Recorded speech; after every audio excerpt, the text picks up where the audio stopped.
오늘은 원로 목사님께서 성령으로 명하신 일이라는 제목으로 하나님의 말씀을 전하시겠습니다. 하나님의 말씀 전하실 때에 모두 은혜 많이 받고 또 말씀을 마음에 새기는 귀한 시간 되시기를 주의 이름으로 축원드리겠습니다. 8절까지 읽겠습니다.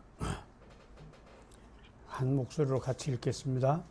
데오빌로여, 내가 먼저 쓴 글에는 무릇 예수께서 행하시며 가르치시기를 시작하심부터 그가 택하신 사도들에게 성령으로 명하시고 승천하신 날까지 일을 기록하였노라. 그가 고난받으신 후에 또한 그들에게 확실한 많은 증거로 친히 살아계심을 나타내사 40일 동안 그들에게 보이시며 하나님 나라의 일을 말씀하시니라. 사도와 함께 모이사 그들에게 분부하여 이르시되 예루살렘을 떠나지 말고 내게서 들은 바 아버지께서 약속하신 것을 기다리라. 요한은 물로 세례를 베풀었으나 너희는 몇 날이 못되어 성령으로 세례를 받으리라 하셨느니라. 그들이 모였을 때에 여쭈어 주께서 이스라엘 나라를 회복하시니 이때니까 아버지께서 자기 권한에 두셨으니 너희가 알 바 아니요 오직 성령이 너희에게 임하여 너희가 권능을 받고 예루살렘과 온 유대와 사마리아와 땅끝까지 이르러 내 증인이 되리라 하시니라. 이건 안 됩니까? 그거는 안 됩니다. 소리가 잘 됩니다. 잘 들려요. 예.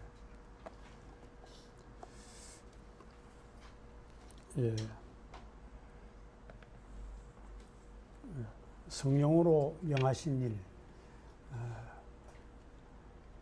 부제는 증인으로 살라 하는 제목으로 말씀을 증거하겠습니다. 신약을 기록한 제자들 중에서 가장 많은 양을 기록한 제자가 누군지 혹 아십니까? 많은 사람들이 바울로 알고 있는데 실제는 그 분량으로 따지면은 누가가 기록한 양이 바울이 기록한 양보다 약 한 10페이지 정도 더 많습니다.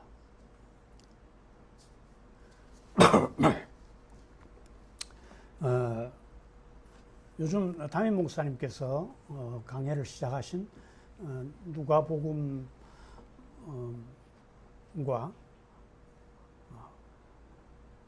사도행전은 둘 다 누가가 기록했어요. 누가가.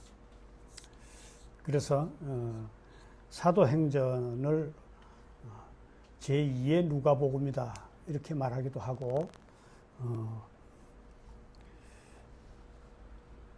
누가복음의 속편이다 이렇게 말하기도 합니다.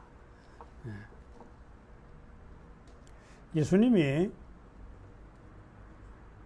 십자가에서 죽임을 당하신 뒤에 무덤에 장사된 뒤에 어떻게 됐죠? 오늘 저 두 사람이 좀 출석을 했으면 좋겠는데 출석을 안 했어요. 근데 좀 물어보려고 했었는데 3일 만에 살아나셨죠. 부활하셨죠. 무덤을 깨고 부활하셨습니다. 이게 말은 쉬운데 죽은 사람이 어떻게 살아나느냐.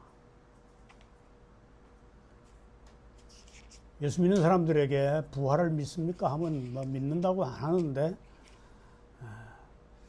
그 마음속에는 죽은 사람이 어떻게 살까 하는 생각이 여전히 자리 잡고 있습니다.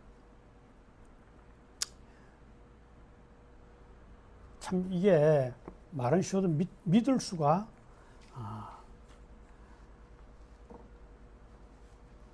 있는 게 그렇게 쉬운 일이 아니라는 것이죠. 여러분은 죽은 사람이 살아났다. 예수님이 십자가에서 죽으시고 3일 만에 살아나셨다. 이게 믿어집니까? 저는 처음에 그냥 돌려서 이렇게 해석했어요. 예수 믿을 이제 얼마 안 돼서 막 그렇게 믿는 게 좋겠다 싶어서 그냥 그렇게 생각했어요. 그거는 믿음이 아닙니다. 실제 살아나신 것을 믿어야 그게 진짜 믿음이죠.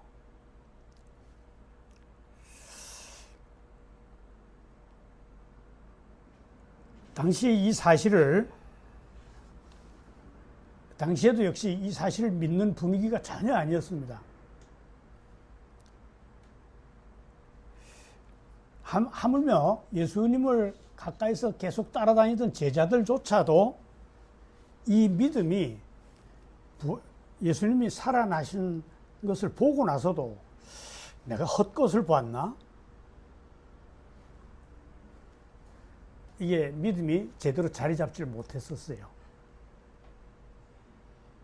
이게 제자들이 만약에 여기에 대한 확실한 믿음이 있었다면은 예수님이 부활하신 뒤에 바로 승천을 하셨겠죠. 하늘로 올라가셨겠죠. 근데 부활하신 뒤에 승천을 40일간 늦추시고 40일 동안 계속 뭐를 하셨을까요? 이 믿음이 확실히 자리 잡지 못한, 부활에 대한 믿음이 확실히 자리 잡지 못한 제자들에게 계속 보여주시고 만져보게 하시고, 이렇게 해서 내가 부활했다, 저들이 나를 죽였지만 나는 부활했다 하는 것을 제자들에게 계속 그 믿음을 만들어 주시는데 40일간이나 걸렸어요.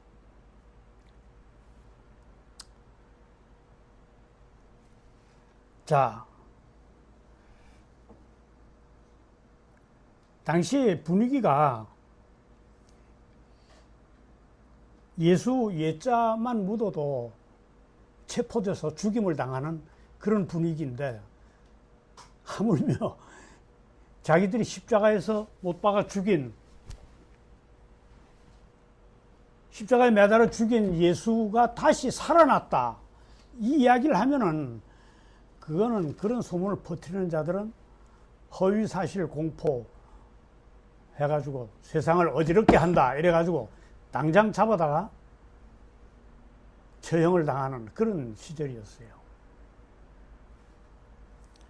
그만큼 죽은 사람이 살아났다는 이야기는 그냥 가짜뉴스예요. 제자들조차도 이 믿음이 확실하지 못했던 것 같아요. 내가 볼 때는.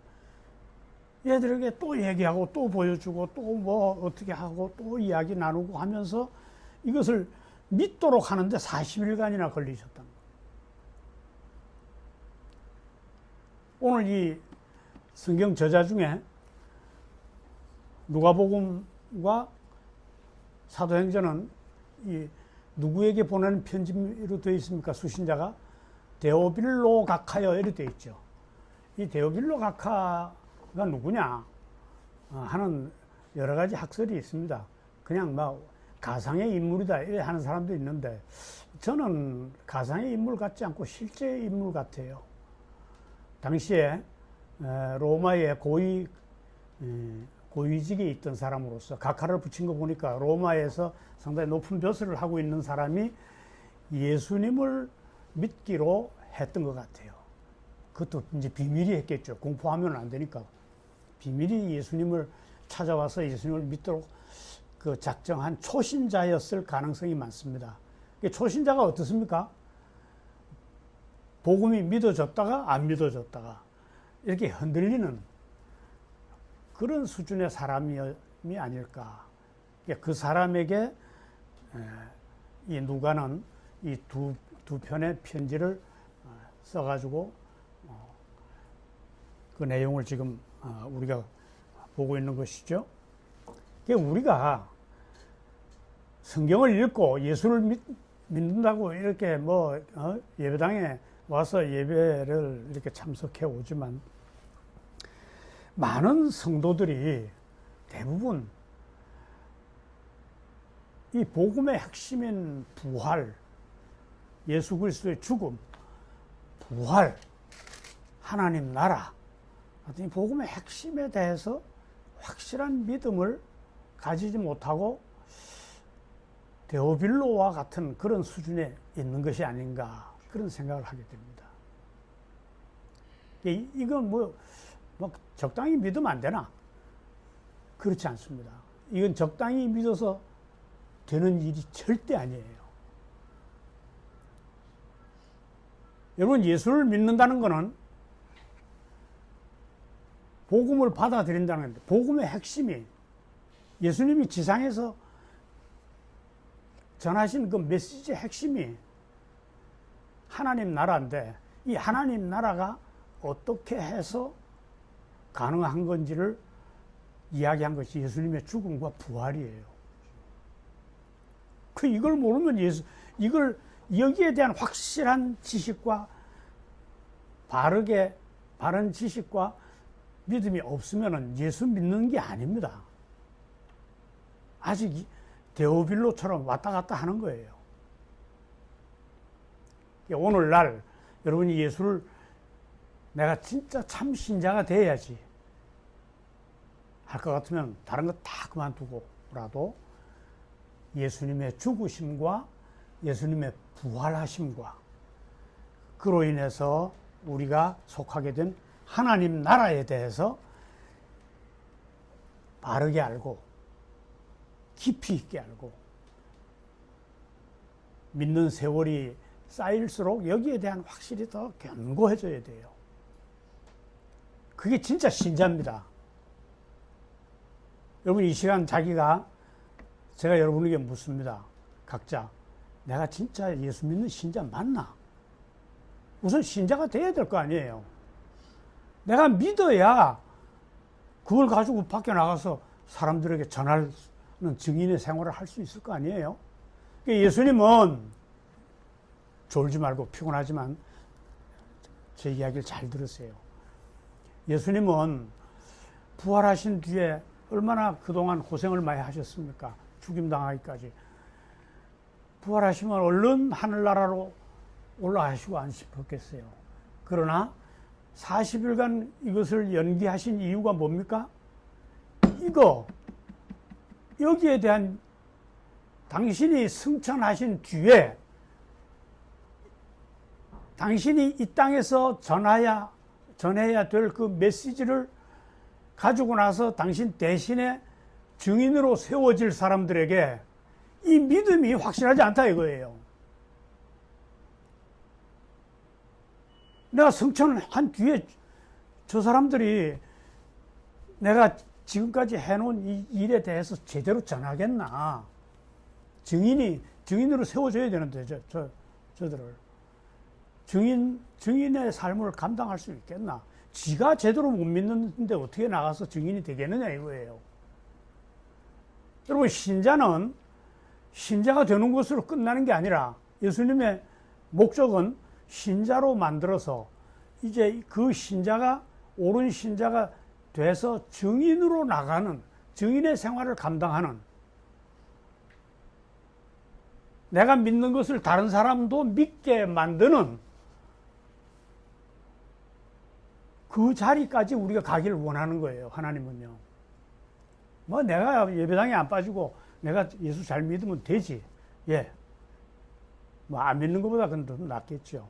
그러나 예수님이 나를 부르신 목적은 내가 진짜 이 복음의 핵심을 제대로 알고 믿는 사람이 돼서 나가서 다른 사람도 나처럼 믿도록 만드는 자리까지 가야 되는 거예요. 그러면은 내가 예수님이 부활하셨다라고 우리의 죄를 해결하기 위해서 죽으셨다라는데 이게 흔들리고 있는데 내가 어떻게 나가서 전하겠노? 맞습니다. 그거 흔들리면은요, 나가서 전해봤자 성령이 역사를 하질 않아요.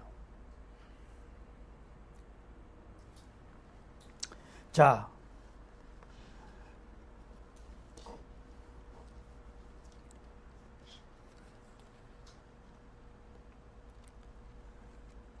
그런데 이 증인의 삶을 사는 게 그렇게 간단하지 않습니다. 신자가 돼서 증인으로 살라고요. 그럼 됐습니까? 예, 그럼 되는데 문제는 그게 그렇게 쉽지 않다는 거예요. 내 결심이 있고 내가 의지가 있다고 해도 이 복음 전하는 일이 당신의 죄를 위해서 예수님이 죽으셨습니다. 그런데 사망의 권세를 이기시고 다시 살아나셨습니다. 그래서 이제 우리는 죽음의 나라에서 하나님이 왕 되신 하나님의 나라로 우리가 옮겨졌습니다. 이렇게 말만 하면 됩니까? 그 뭐 쉬운 것 같이 여겨집니까? 그걸 전하는 데는요, 우리의 힘과 우리의 의지가 감당하지 못하는 엄청난 장애물들이 지금까지 있어 왔고, 오늘도 우리가 그 일을 하려면은 우리 힘으로는 안 되는 일입니다, 이게. 그래서 오늘 5절에 보니까 너희가 내가 승천한 뒤에 예루살렘을 떠나지 말고 가서 기다리라. 뭐를 기다리라? 내가 약속한 성령을 기다리라. 내가 그 성령을 너희에게 입혀주겠다. 그럼 내가 전하는 겁니까? 나는 전할 힘이 실제 없어요. 전할 것 같죠. 내가 가서 막 사람들이 몰려올 것 같아요. 저는 신학교 졸업할 때 교회에 몇 사람 안 앉아있는 조그만 교회를 보고, 아휴, 저렇게 목회하려면 전 뭐한테 교회를 하노? 내가 교회를 시작하면은 사람들이 막 구름대처럼 몰려올 것 같아요. 금방 정필도 목사보다 훨씬 더 많은 사람이 모을 수 있을 것 같았어요. 그러나 이게요, 복음 전하는 일이 내 생각과 내 힘으로 되는 일이 아닙니다. 이유는요, 내 안과 밖에서 내 마음에서 계속 이걸 어렵게 하는 마음이 일어나고요. 그거는 감당한다 치더라도 밖에서 너무 심한 방해들이 일어나게 돼 있어요. 이건 우리 눈에 보이지 않는 영적 싸움이기 때문에 죽음의 세력이 그렇게 간단하게 포기하지 않습니다, 우리를. 그래서 이 싸움에는 반드시 성령의 힘을 의지해야 돼요. 여러분, 전도하러 혹 누구를 할 때도 제일 먼저 해야 할 일이, 성경 챙기고 뭐 이런 거 하는 것도 있겠지만 제일 먼저 해야 할 일이 성령께 기도해야 돼요. 아침에 출근할 때도, 아침에 집을 나설 때도, 오늘 내가 복음 전할 사람을 만나게 해주세요 하는 것부터, 만나면은 내가 무슨 말을 할지도 성령님 도와주세요. 오늘 내가 노인당에 놀러 가는데 거기서 내가 한 사람이라도 예수님의 죽으심과 부활과 하나님 나라에 대해서 좀 이야기했으면 좋겠는데 내가 말재주도 없고, 제 마음은 참 간절한데 우리 목사가 이거 하라라던데 내 말에 싹 넘어올 사람 좀 만나게 해주세요. 이렇게 기도하십시오. 성령께 구하십시오. 성령께서 쓰시려고 마음 먹으면은 그날 그런 사건이 일어나게 하십니다. 잘 들으셨어요?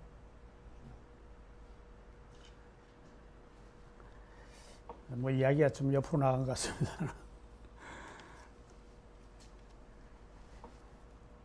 당시도 그랬지만 지금도 역시요. 이 일에 쓰임 받으려면요, 자기의 모든 것을 걸어야 하는 것은 말할 것도 없이요, 가족들의 모든 것도 다 걸어야 됩니다. 그렇게 어려워요, 이게.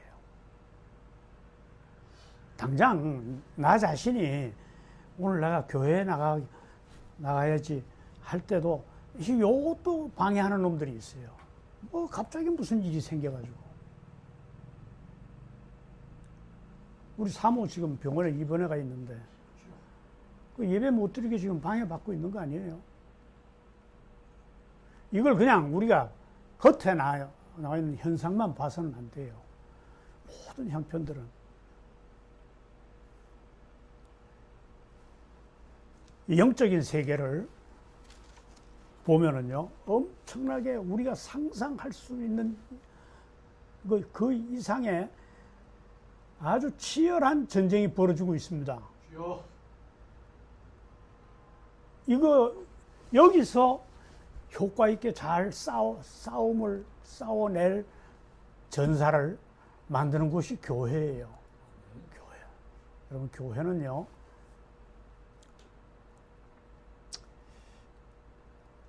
성령을 힘입지 않으면 못하는 일입니다. 절대로 할 수 있는 일 아니에요. 아무리 말을 잘하고, 아무리 출세를 많이 하고, 아무리 모든 사람이 존경하는 위치에 올라가도요, 이 복음의 말은 절대로 설득할 수 없어요.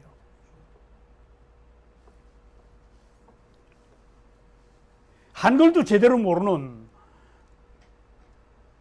시골의 노파가 예수 믿어.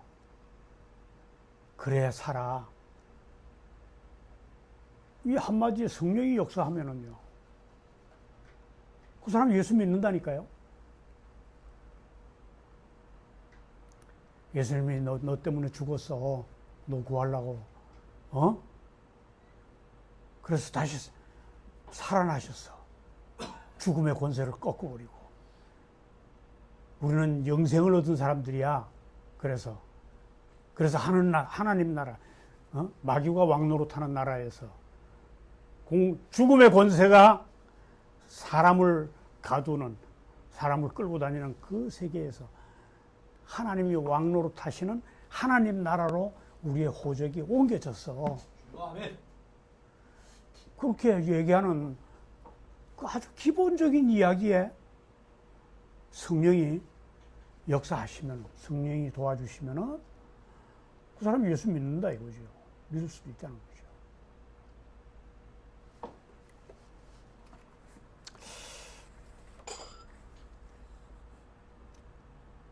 복음은 그렇게 아무리 많이 배우고 똑똑한 사람이 전한다고 해서 금방 받아들이는 일은 절대로 없습니다. 그렇다고 생각하면 안 돼요. 아, 저 사람은 요렇게 설명하면 되겠다 하는 아무리 자기 지혜를 가지고 그렇게 안 돼요. 내가 해보니 안 되더라고요. 그래서 이 당시의 상황이 사람들은 그만큼 믿는다는 게 어려운 시절이었어요. 누가복음 24장 25절에 사람들을 가리켜서, 제자들 가리켜서 예수님이 뭐라 했습니까? 미련하고 정말 더디 믿는 자들아, 이렇게 말해요. 믿음 갖는다는 게 그렇게 쉬운 게 아니에요. 특히 예수님 제자 중에 도마는 어떻게 해요? 부활하신 예수님을 보고도 내가 그 손을 만져봐야 내가 알겠습니다. 믿겠습니다. 만져본 뒤에 도마가 믿었을까요? 또 흔들렸어요. 내가 헛것을 만져봤나? 여러분, 예수님의 부활을 진짜 믿는 것은요, 성령의 역사가 아니면요, 힘든 거예요. 그러니까 예수님이 직접 이 가까이 두둔 그 제자들을 40일 동안이나 또 이야기하고, 또 보여주고, 또 이야기하고, 또 보여주고, 그렇게 하신 거 아닙니까? 자, 우리 뭐 죽음의 권세라는 말 얘기합니다. 죽음의 권세를 이기고 했는데, 죽음의 권세라는 게 도대체 뭘까요? 뭐라고 생각하십니까? 이게 사람을 올가맨다 그러는데, 사람을 지 마음대로 끌고 다닌다 그러는데, 죽음의 권세라는 게 도대체 뭘까요? 여러분이 많이 경험해 봤어요. 이놈은요, 죽음의 권세는 우리에게 늘 겁을 줍니다. 너 출세해야 된다. 돈 벌지 않으면 뭐 먹고 살래? 네 자식 성적 그래가지고선 그 대학 진학하겠나? 각종 염려와 두려움으로 계속 끌고 다니는 놈이에요. 이 죽음의 세력이라는 게. 또 그러다 죽는다. 돈 없이 어떻게 살래? 돈 벌어야지. 복음 그게 뭔데? 예수 믿으면 밥이 되나? 예수 믿어서 뭐 밥이 나오나? 그렇게까지도 말해요. 가족 중에 예수 믿는 걸 억수로 싫어하는 사람이, 야, 이놈아, 너는 뭐 예배당에 한 번만 나가면 되지 뭐. 매 주일 동안 뭐 한대. 수요일도 가고, 금요일도 가고. 한 번만 나가면 되지 뭐. 예수 믿어가지고 뭐가 잘 됐는데. 뭐 예수 믿는 이유 왜 서울대학 못 가? 뭐 이런 식이에요.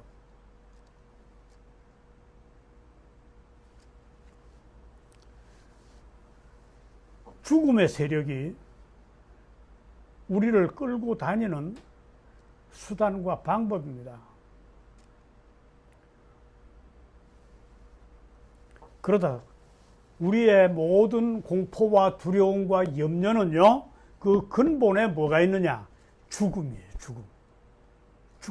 죽음이 우리 모든 두려움의 그 근본에 깔려있는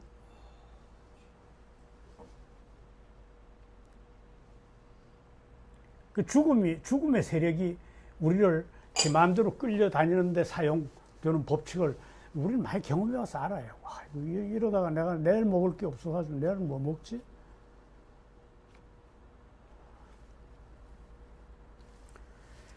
여러분, 예수 믿은 뒤에도 이런 염려와 이런 두려움이 계속 그들은 포기하지 않고 예수 믿는 사람조차도 계속 이 방법으로 우리를 협박합니다.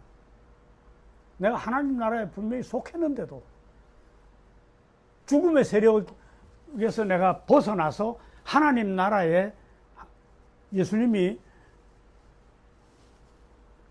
부활하셔서 옮겨놨는데 이들은 이 일을 멈추지 않습니다. 그 예수 믿다가도요, 멀쩡하게 그 옛날에 만난 친구들 보면 그때 그래 예수 잘 믿던 사람이 요즘 만나면 너는 지금도 뭐 이 20세기에 지금 예수 이야기 하냐 이렇게 바뀌더라니까요. 막 울고불고 기도하고 막 뒤집어지고 하던 사람이, 아이고 야 이런 자리에서 뭐 예수 이야기 하냐. 그 죽음의 세력이 다시 끌고 간 거예요.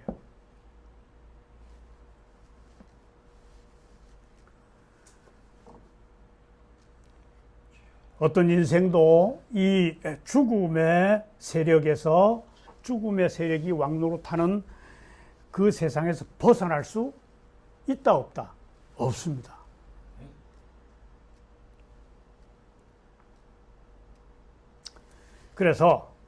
그런데 죽음의 권세조차도 사실은 하나님의 주권 앞에서는 꼼짝도 못하는 놈이에요, 이게요. 하나님의 주권은 꺾을 수 없죠. 죽음의 세력이 십자가에서 매달아 죽인 하나님의 아들 예수는 죽음의 권세를 발에 밟아서 항복시키고 승리자로 무덤을 박차고 나오셨잖아요. 이게 부활이에요. 이거는요, 죽음의 세력을 항복시킨 거예요. 그래서 우리는 더 이상 그놈들한테 끌려다니지 않아도 되는 권리를 이제는 하나님을 왕으로 섬기는 그 나라로 옮겨줬어요. 예수님의 부활이 없으면요, 우리는 죽음의 세력을 거부할 수가 없게 돼 있어요. 돈이 있어야 살지.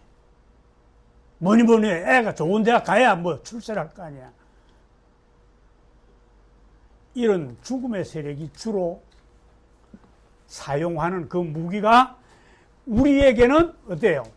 이제 그런 염려에서 우리는 해방됐다 이 말이에요. 그놈 공갈에 안 넘어가도 된다 이 말이죠. 이게 그런데 그놈들한테 너무 오래 붙들려 산 세월이 길다 보니까 이 후유증이 아직도 남아 있어요. 예수 믿은 뒤에도요. 두려워요. 염려가 되고요. 자꾸. 이러다 내가 어찌 되지? 하나님 내 사정을 하나님 전혀 지금 모르고 딴 데 가 계시는 거 아니야? 여러분 그런 생각 합니까? 안 합니까? 저는 되더라고요. 그게 왜 그런지 압니까? 죽음의 세력에 너무 오랫동안 포로되어 있던 그 후유증이 아직 남아있어요. 그래서 그놈들의 공갈이 지금도 한 번씩 먹힌다 이 말이에요.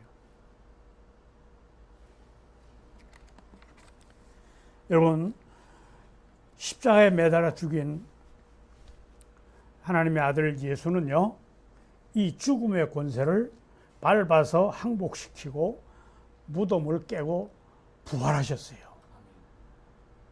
이거는 단지 한 명의 사형수가 죽었다가 되살아난 그런 기이한 사건이 아닙니다. 세상을 지 멋대로 끌고 다니는 죽음의 세력의 우두머리에게 하나님께서 사형 선고를 심판한 사건이에요. 너희는 더 이상 얘들을 건드리지 못한다. 너희는 지금 내 나라의 백성은 더 이상 노 터치 건드리지 못해. 그래서 그런 염려가 지금도 그 후유증 때문에 나를 흔들 때 어떻게 해야 됩니까? 하나님이요, 저놈이 나를 지금 흔듭니다. 하나님 이름 하자만 나오면 저놈 도망가게 돼 있어요. 저를 도와주십시오. 저놈이 지금도 나를 협박하고 있습니다. 그 염려 해결할 방법을 주셨어요. 성령을 입혀주셨다 이 말이죠.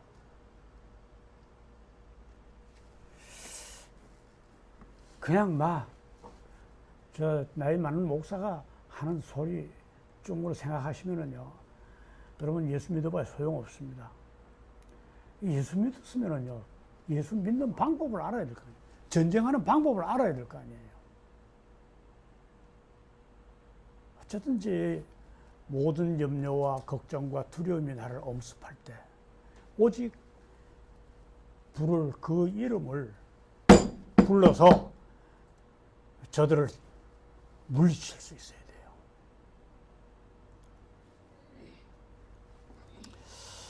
아까도 얘기했습니다만 교회가 뭐 하는 곳입니까? 이거는 복음의 핵심인 예수 그리스도의 죽음과 부활과 하나님 나라에 대한 것을 확실하게 믿게 해서 이제 나가서 자기처럼 믿는 사람을 만들어 오는, 나 같은 사람을, 나처럼 믿는 사람을 만들어 오는 증인, 예수님은 너를 위해 죽으셨다. 그런데 그 죽음의 권세를 깨고 부활하셨다.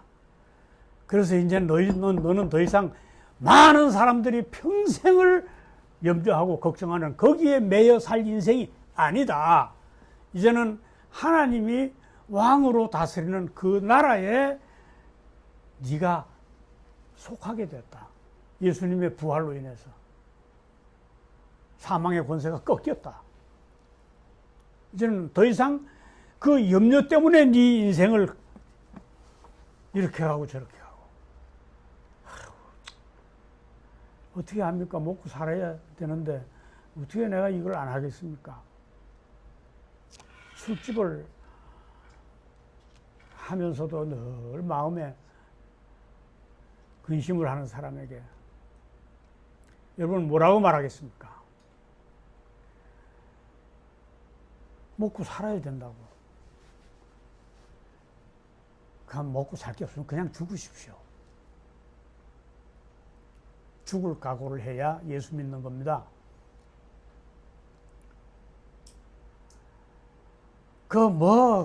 그 직업 같지 않은 직업을 해가면서 그 생명 연장하면 뭐 하겠어요? 그만 죽을 각오를 하고 접으십시오.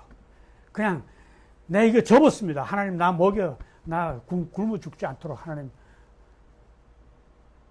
그래서도 뭐 하나님이 책임 안 지시면 뭐 죽으면 죽는 기죠. 그게 죽으면 죽으리라 해요. 여러분, 죽음의 권세는요, 뭐 가난한 사람만 죽이는 게 아니에요. 세상에 이렇다 할 명예를 가진 사람들도, 절세의 미인들도, 또 뭐 대단한 인기인들도, 거대한 재산가들도 다 이놈한테 끌려다니다가 마침내 뭐예요? 지옥으로 갔어요. 이놈은요, 절대 놔주지 않습니다.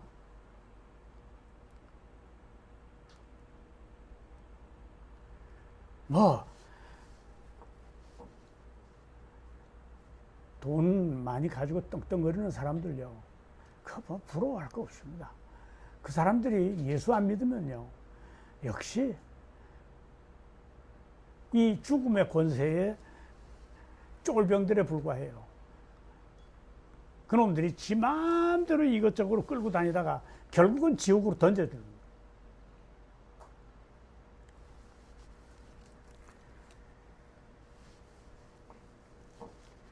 여러분, 교회는요, 각종 인간들의 욕망을 가지고 나온, 뭐 각양각색의 욕망을 가지고 나온 그 성도들의 그 욕망을 이렇게 채워주는 것이 교회가 아니에요. 오히려 진짜 교회는요, 하나님의 말씀을 바르게 풀어서 가르쳐서 진짜 참된 믿음을 가지게 해가지고, 오히려 말씀 앞에서 처음에 가지고 온 이 헛된 욕망들을 다 하나님 앞에 내려놓게 하는 곳이 교회입니다. 오늘날 많은 교회들이요, 강단에서 하나님의 말씀이 사라지고 있습니다. 사람들이 가져온 모든 각종 각양각색의 뭐 애 잘되게 하기 위해서, 우리 가정이 뭐 명문 가정이 되기 위해서, 뭐 출세하기 위해 각양각색의 인간들의 욕망을 가지고 온 사람들에게, 그 사람들이 듣기 좋은, 그 사람들에게 코드를 맞춰줘 가지고 어쩌든지 더러운 곳에 벌레들이 날아들듯이 사람이 많이 모이게 하는, 이건 뭐 어떤 현상입니까? 죽음의 세력이 교회의 강단을 장악했다는 거예요. 거기서 사람이 많아요. 어마어마하게 많습니다. 제대로 말씀을 전하면은요, 말씀 시작하자마자 졸아요. 자기 욕망하고 관계가 없기 때문에. 자기 귀에 그렇게 막 들어오질 않아. 여러분, 교회에 나오신 여러분, 교회에 와서는요, 내 소원, 내 욕망부터 내려놓고 예배 드려야 돼요. 뭐 욕망을 다, 욕망 없는 사람이 어디 있겠어요. 그러나 적어도 하나님 앞에 나올 때는 내가 원하는 것은 적어도 내려놓을 준비가 돼 있어야 돼요.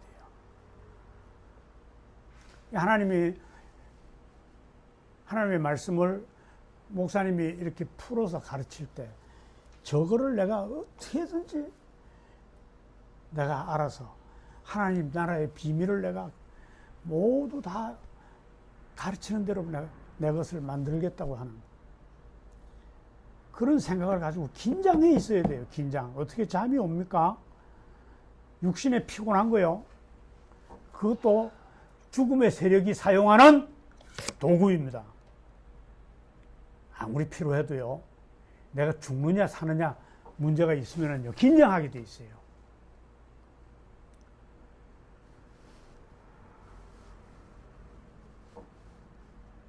여러분, 먹고 살기 위해 세상 살지 마십시오. 그게 죽음의 세력이 사용하는 겁니다.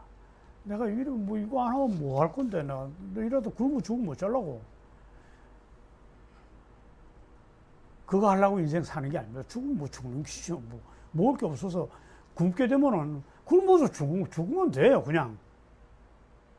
하나님께서 뭐 굶어 죽게는 안 하시겠습니다만은 적어도 그런 각오는 돼 있어야 돼요. 마약 장사를 하는 사람들이 예수를 믿으려고 보니까 그거 말고는 할 게 없거든요. 할 게 없으면 굶어 죽을 거 아니냐. 그 죽음의 세력이 사용하는 방법이에요. 계속 저 나라에 붙들고 있으려고 하는. 예수는 죽음의 권세를 어떻게 했다? 깨부쉈다. 더 이상 나를 건드리지 못하도록 나는 자유한 사람이다. 그래서 나는 하나님 나라를 죽음의 세력을 왕으로 삼는 게 아니라 하나님을 왕으로 삼는 하나님 나라로 난 속한 사람이다. 이거를 계속 내 몸에다가 체화시키십시오. 성령은요, 성령이 우리와 함께 하신다 하는 건 여러분, 성령이 어디와 계십니까? 성령이 우리 장기 밑에 어디 와 계시는 게 성령이 우리 안에 있다는 겁니까? 아니에요. 물고기가 어디 있습니까? 물 안에 있죠. 성령은 마치 우리가 사는 공기처럼 내 주변을 완전히 감싸고 있어요. 그게 성령이 나와 함께 하는 방법이에요. 네가 땅끝까지 가 있어도 거기도 성령이, 하나님 나라에 속한 백성은 그렇게 성령이 함께 하십니다. 마치 내가 있는 곳에 공기가 있듯이 성령이 나한테 나와 함께 하신다. 뭐 어디 한쪽 구석에 있는 게 아니에요. 전적으로 나를 감싸고 계십니다. 다만 우리가 그거를 인식하지 못할 뿐이에요. 성령의 이걸 인식하게 되면은요, 복음이 내 속에 날이 갈수록 더 완전 무결하게 자리 잡게 돼 있어요.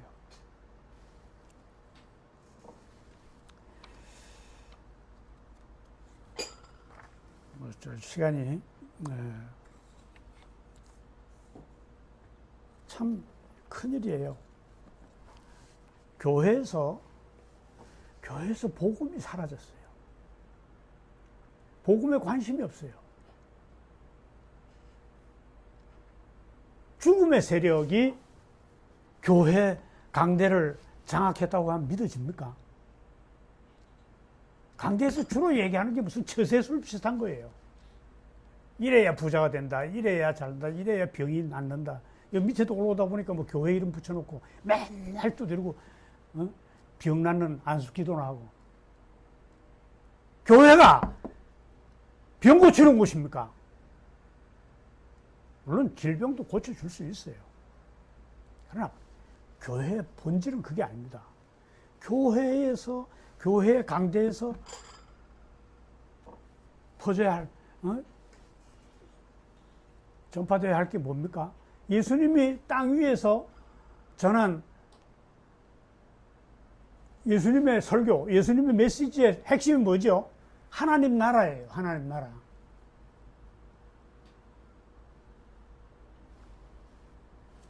스코틀랜드 신학자 하워드 마샬이라는 분이 신약학자인데요. 이분이 이렇게 말했어요. 16년 동안 나는 하나님 나라를 주제로 한 설교를 딱 2번밖에 못 들었다. 이랍니다. 이게 심각한 거 아닙니까? 우리가 나가서 주님의 죽으심과 부활과 하나님 나라를 전하는데 이거 왜 이렇게 합니까? 예수님이 땅 위에서 하신 일이에요, 그게. 그걸 이제 승천하시고 대신 우리가 그 일을 하는 거예요. 우리가 하는 일이 다른 일이 아니라 그냥 그 일을 우리가 맡아서 하는 거예요.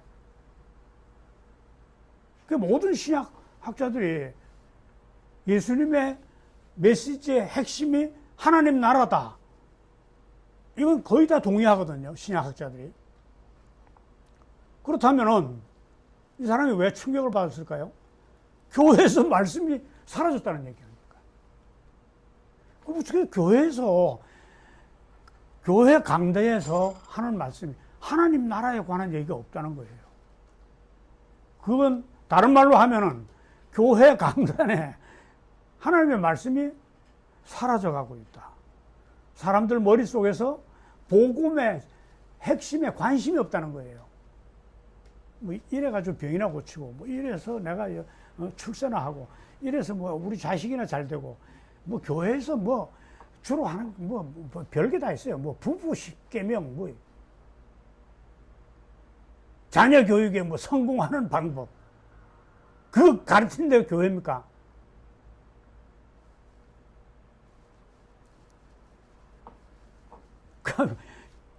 한때는 뭐 보니까요, 설교는 한 5분쯤 하고, 뭐 이거 해서 성공했다는 사람, 저거 해서 성공했다는 뭐 배우, 뭐 이런 사람들이 나와서 간증을, 설교 대신에 간증을 해요, 간증.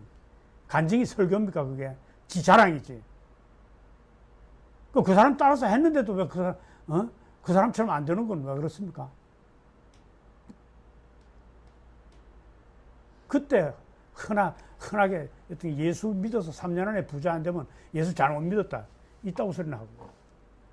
그 예수 믿은 뒤에 가난한 사람은 뭐예요, 그럼요?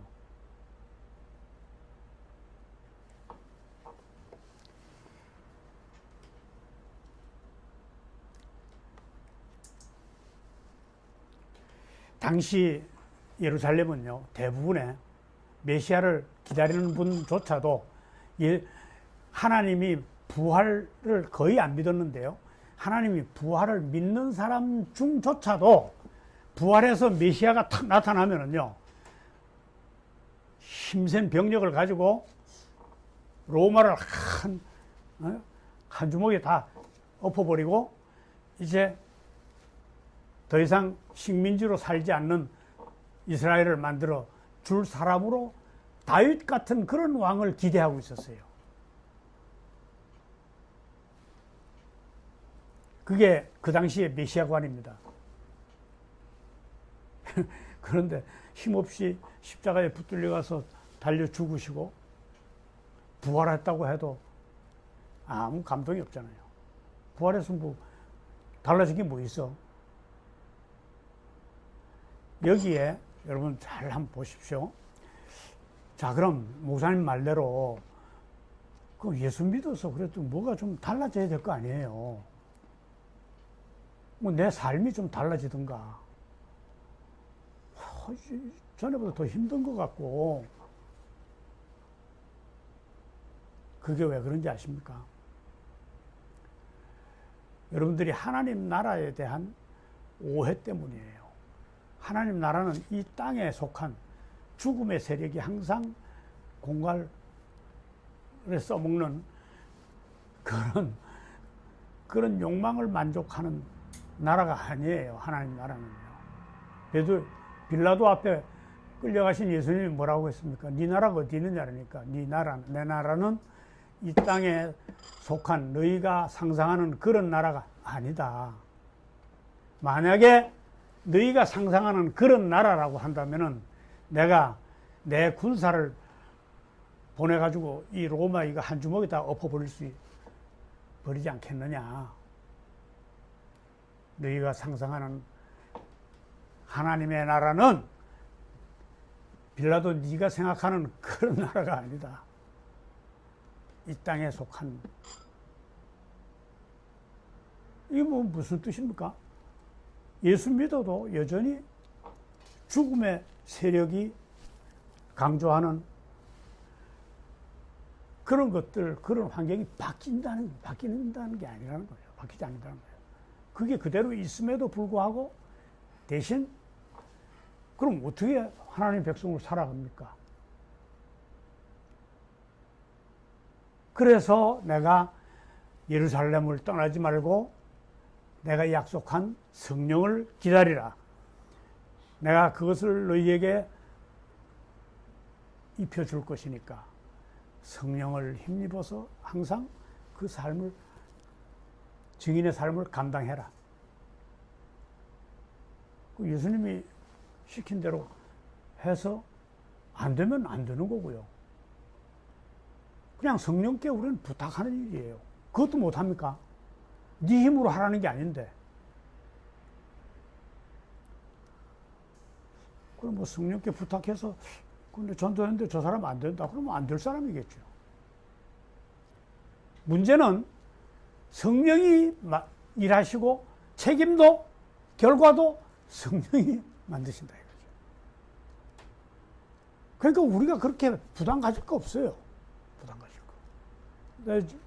그냥 성령에 의지해서 시키신 대로 내가 하느냐 안 하느냐 이 과정이 중요한 거예요.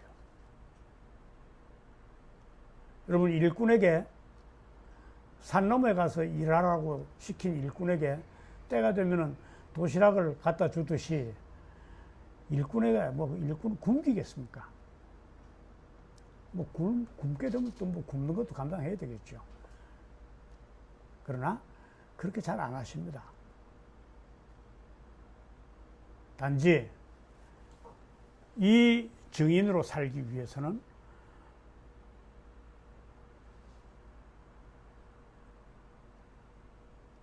내 목숨,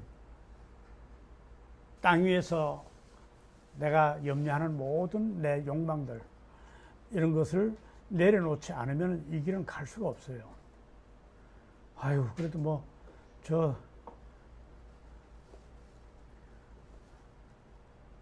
아버지 장사는 지내놓고 가야 될 거 아니냐. 그것조차도 우선이 될 수가 없습니다. 실제 이 일과는. 좀 극단적으로 이야기한 것 같지만.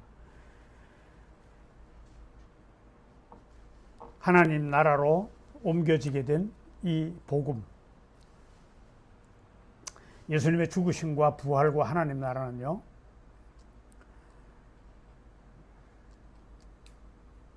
이것을 증거할 증인에 나가는 길은요, 내 앞에 있던 어려운 현실들이 갑자기 기적처럼 탁 바뀌고 이런 거 아니에요.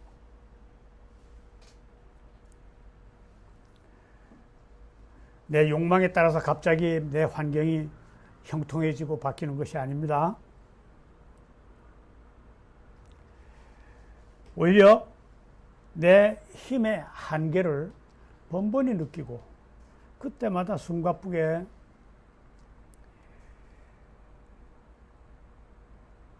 내가 직면하지 않으면 안 되는 그런 길일 수도 있습니다. 그래서 거기에 대해서 대책을 하나님께서 성령을 입으라. 내가 약속한 성령을 입으라. 성령이 너를 이끌어 줄 것이고 그 열매조차도 성령이 맺든지 안 맺든지 성령이 하실 것이다. 그래서 이 누가복음과 약간 다른 게, 이 누가복음에서는 예수님이 활동을 하시면서 당신이 직접 성령의 충만을 받아서 일을 하셨는데, 이 사도행전에 나타난 성령의 활동은요, 예수님이 성령을 시켜서, 성령을 통해서, 당신이 성령의 충만을 받아서 직접 하시는 게 아니고 성령을 통해서 우리를 부리시는 방법으로 성령의 활동이 약간 바뀝니다. 사도행전에 보면 예수의 영, 주의 영 이렇게 나오는데 그게 사도행전에만 그렇게 나와요. 이제 활동이 이제 완전히 바뀌는 거죠. 성령이 예수님이 성령에 충만해서 땅에서 사역을 하셨듯이 승천하신 뒤에는 그 성령을 우리에게 입히셔서 우리가 일을 하도록. 자, 시간이 많이 돼서 과연 이걸 하긴 해야 되겠는데 내가 과연 잘할 수 있겠나? 염려하지 마십시오. 그런 염려조차도 우리 죽음의 세력에서 오래 붙들려 있던 포로로 있던 그 습관 때문에 나타나는 후유증이에요. 내가 어떻게 이 삶을 살고 잘할 수 있겠나? 걱정하지 말라는 거죠. 진정 내가 그 삶을 살기를 원하신다면 내가 하는 게 아니라 나보다 더 간절히 원하시는 성령께서 다 해주실 것을 믿으시고 지금부터라도 주의 죽으심과 부활과 하나님 나라에 대한 내용을 성령의 가르침을 통해서 내 속에 확실하게 익혀서 내가 주의 손에 붙들려서 잘 쓰는 유용한 군사가 돼서 이 삶을 살아갈 수 있는 분들이 되시길 바랍니다. 우리가 인생이 길에서 맞아야 하는 피할 수 없는 비바람과 눈보라 이런 것은 이런 절대적인 상황에서도 성령의 도움을 얻어서 상황마다 성령이 기적을 체험하게 하신다. 제가 뭐 여기에 대한 간증을 좀 했으면 좋겠는데 뭐 시간이 없어서 성령이요. 제가 중국에 좀 다니면서 이렇게 이 복음을 전하면은요 성령이 상당히 역동적으로 역사하는 경험을 하게 됩니다. 참 진짜 전혀 불가능한 일들이 일어나요. 그래서 선교사들이 그 힘 가지고 돌아다니는 것 같아요. 아, 희한하다. 전혀 내가 한 것도 아닌데 완전히 상황을 바꿔주시고 피할 길을 주시고 내시고 그래 하더라고요. 그러니까 이 일을 해야 해본 사람만 이 성령이 어떻게 역사하시는지 어떻게 나를 쓰시는지 어떻게 나를 인도하시는지를 알 수가 있습니다.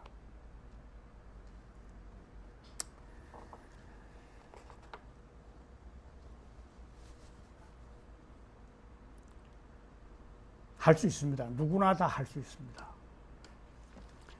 그 영광스러운 열매를 주께 가지고 나올 수 있는 자랑스러운 증인의 삶을 성령의 도움을 얻어서 살 수 있는 여러분 되시기를 주의 이름으로 간절히 축원하는 것입니다. 부활하셔서 죽음의 권세로부터 우리를 해방시키고 그들의 세력을 완전히 항복해서 장악하셔가지고 밤이 없고 찬란한 하나님 나라로 우리를 이끌어내신 예수 그리스도의 이름을 빌어서 여러분이 이 삶을 살 수 있도록 간절히 축원합니다.